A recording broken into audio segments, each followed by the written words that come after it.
ভোটের আগে পিংলায় ঘর ভাঙল তৃণমূল ছেড়ে বিজেপিতে যোগ দিলেন 28টি পরিবার।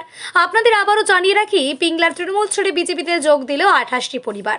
এদিন পিংলার জামধায় নির্বাচনী পথসভা থেকে তাদের হাতে দলীয় পতাকা তুলে দিলেন পিংলার বিজেপি প্রার্থী স্বাগতা মান্না। স্বাগতা মান্না বলেন, তৃণমূলের দুর্নীতি অপশাসনকে মানতে না পেরেই মোদিজির নেতৃত্বে নতুন বাংলা গড়ার লক্ষ্যে পিংলায় তৃণমূল ছেড়ে বিজেপিতে যোগদান করল। ভোটের আগে তৃণমূল ছেড়ে বিজেপিতে যোগদান পিংলার রাজনীতিতে নতুন মাত্রা যোগ করবে বলেই মত রাজনৈতিক মহলের। আজকে তৃণমূল ছেড়ে বিজেপিতে 26 থেকে 28টি পরিবার এবার টোটাল আপনি কি আগে কোন দল করতেন? আমি তৃণমূল করতাম। আমি বুথের যুব সভাপতি ছিলাম।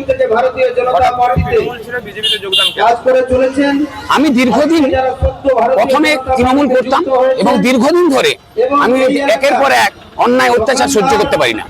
দ্বিতীয়ত, প্রত্যেকটা জিনিসে আমরা জানতে পারছি যে নারী নির্যাতন, শিক্ষকের চাকরি যাওয়া এবং সেই সঙ্গে খাদ্য, স্বাস্থ্য সমস্ত ভেঙে পড়ছে। সেই সমস্ত কথা ভেবে এবং মোদিজির নেতৃত্বে যাতে দেশ গঠনের কাজে লাগতে পারি, সেজন্যই আমরা আজ তৃণমূল ছেড়ে বিজেপিতে যোগ দিই।